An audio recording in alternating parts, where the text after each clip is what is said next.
शिंदेंनी तुमच्यापेक्षा म्हणजे 60 जागा जवळ-जवळ मुंबईत कमी घेतल्या. त्यामुळे एक लॉजिक उद्धव ठाकरेंचं पटण्यासारखं आहे. त्यांचं म्हणणं हे आहे, की त्यांनी महापौरचा दावा सोडून दिलाय तसाच. म्हणजे ते जे बाळासाहेबांचा विचार म्हणतात, म्हणजे उद्धवजींचं वेगळं म्हणणं होतं, की बाळासाहेबांचा विचार नेहमी हा होता, की शिवसेनेचा महापौर असावा. पण ते त्यांनी निवडणुकीच्या आधीच तिथे शस्त्र टाकली असं त्यांचं म्हणणं आहे. पण म्हणजेच जर तुम्ही जिंकलात, तर भाजपचाच महापौर हे पक्क झालंय का? असं आहे. पहिली गोष्ट तर त्यांच्यापेक्षा ते आमच्यापेक्षा 47 जागा कमी लढत आहेत, 60 नाही. दुसरं, तुम्ही दुसरीकडे बघा, मुंबईमध्ये आमचे आमदार आहेत 15, त्यांचे आमदार आहेत 5. म्हणजे रेशो काय असला पाहिजे तसा विचार केला तर त्यांना 35% आणि आम्हाला 65%, असा रेशो नाही केला आम्ही. हा रेशिओ आहे 55% आणि 45%चा. त्यामुळे कुठेही आम्ही अन्याय केला असं तर नाही आहे. आणि दुसरं, कल्याण डोंबिवलीमध्ये आमची ताकद असतानाही युती झाली पाहिजे म्हणून आम्ही 56 जागा घेतल्या. आम्ही 56 जागा घेतल्या, त्यांना 65 जागा दिल्या. आता याचा अर्थ आम्ही महापौर पद सोडून दिलं का? नाही सोडलं.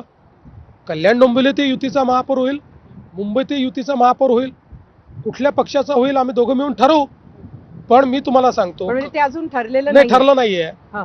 मुंबईत शिवसेनेचाही महापौर होऊ शकतो, महायुतीत कोणाचाही महापौर होऊ शकतो, कल्याण डोंबिवलीत कोणाचाही महापौर होऊ शकतो. महायुती मिळून ठरवू. पण शिवसेनेने महापौरावरचा दावा सोडला वगैरे जे उद्धवजींचं म्हणणं आहे, हे पूर्णपणे चुकीचं आहे. अशी आमची कधी अटही नव्हती आणि तशा प्रकारची कोणती चर्चाही केलेली नाही. विधानसभेच्या निवडणुका झाल्या, त्याच्या आधी लोकसभा होत्या, मग विधानसभा झाल्या. आता ज्या नगरपालिकांच्या, पंचायतीच्या ज्या निवडणुका झाल्या, त्याच्यानंतर आता महापालिका, आता परत झेडपी. एकंदरीत तुम्ही स्वतः पूर्ण वेळ प्रचारात सक्रिय असता. कुठेतरी तुमच्यावर, तुमच्या मंत्रिमंडळावर हा ताण आहे असं नाही वाटत का? इतर कामं करायला वेळ मिळतोय का? नाही, उलट मला तर वाटतंय फार चांगलं आहे. दर 6 महिन्यांनी इलेक्शन येण्याच्या ऐवजी 3 महिन्यात सगळे इलेक्शन होऊन जाणं, म्हणजे मग पुढच्या काळात आपण गव्हर्नन्स करता मोकळे असतो. पण याही निवडणुकीच्या काळामध्ये माझं काम कुठे थांबलेलं नाही. मी यातही सवड काढतो, पेंडिंग फाईल्स क्लिअर करतो, आचारसंहितेत न बसणारे, म्हणजे जे आचारसंहितेत बसतात किंवा ज्याला आडवी येत नाही ते डिसिजन्स घेतो. आताही तुम्ही 3 दिवसापूर्वी पाहिलं असेल, मी बैठका घेतल्या, मी MOUs केले. तर मी हे सगळं आपलं चालूच असतं. तुम्ही जर मुंबईत जिंकलात, तर आमच्या समोर एक हॉरर फिल्मच आता वाटायला लागलेली आहे आम्हाला. म्हणजे तुम्ही जर BMC जिंकली, तर एकतर तुम्ही मराठी माणसाला हद्दपार करणार आहे.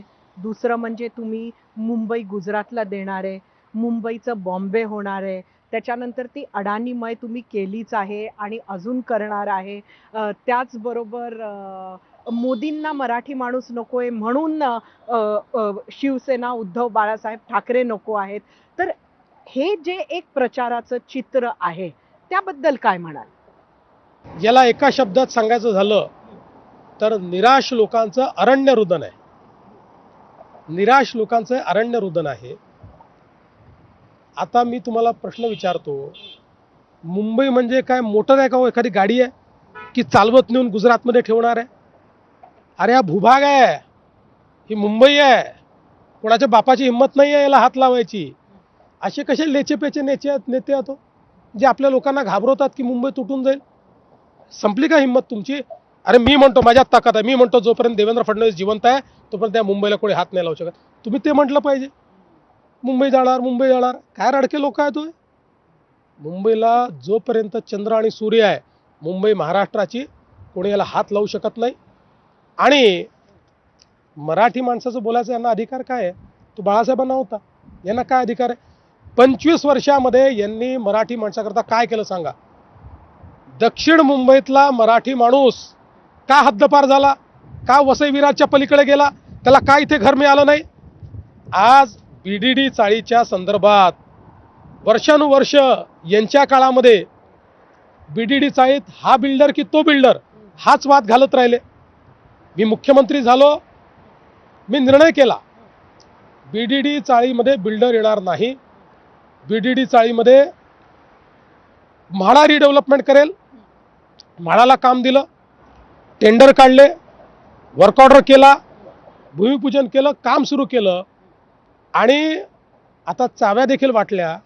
80,000 मराठी लोक 120 स्क्वेअर फुटात राहणारे 500 स्क्वेअर फुटात निशुल्क त्या ठिकाणी गेले, जे मीरा भाईंदरच्या पलीकडे एखादा फ्लॅट अफोर्ड करू शकत नव्हते. अभ्युदय नगर असेल, विशाल सह्याद्री, ज्या ठिकाणी आपले माथाडी कामगार आहेत, या ठिकाणचं पत्राचाळ. आता पत्राचाळ तर उदाहरण आहे. पत्राचाळ तर यांना लाजीनी मान खाली घालणार आहे. मराठी अस्मिता जिथनं सुरू झाली ती पत्राचाळ, मराठी आणि संयुक्त महाराष्ट्राच्या आंदोलनाची नाळ जुळलेल्या अनेक लोकांची पत्राचाळ, यांच्याच लोकांनी त्याच्या विकासाच्या पोटी मराठी माणसाला बाहेर काढलं, रस्त्यावर आणलं आणि झोपड्यात राहायला मजबूर केलं, घोटाळा केला. मी मुख्यमंत्री झाल्यानंतर पत्राचाळीचा त्या घोटाळेबाजांकडनं पत्राचाळ बाहेर काढली, त्या ठिकाणी घरं बांधली आणि घरांच्या चाव्या हँडओव्हर केल्या. मराठी माणसाला घर देणारा आम्ही आहोत.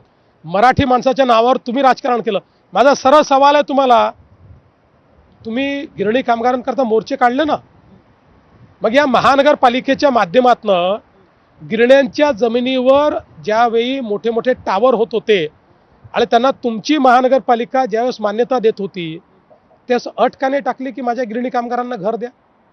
म्हणजे परमिशनही आपणच द्यायची, मोर्चे आपणच काढायचे घर नाही म्हणून. ही दुटप्पी भूमिका आहे. 25 वर्षात एक घर नाही देऊ शकला तुम्ही गिरणी कामगाराला, आणि गिरणी कामगाराला देशोधडीला लावायचं आणि मराठी माणसाच्या बाता मारायच्या.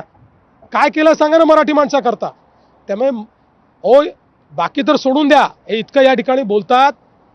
मुंबई महानगरपालिकेतले कंत्राटदारी मराठी नाही आहेत. जे एवढे कंत्राटदार यांनी उभे केले, ते कोणचे मराठी कंत्राटदार उभे केले? तेही तर त्यांनी अमराठीच उभे केले. त्यामुळे एक गोष्ट निश्चित आहे, मराठीचं केवळ यांनी राजकारण केलं आहे. मराठी माणसाच्या नावावर हे मोठे झाले, मराठी माणूस नाही मोठा झाला. त्यांचा हा जो एक आक्षेप आहे तो सातत्यानं ते मांडत आहेत, तो म्हणजे की हे इतर कंत्राटदार नाही, पण एकच कंत्राटदार आता मुंबईमध्ये आहे आणि त्यांचं नाव अडाणी.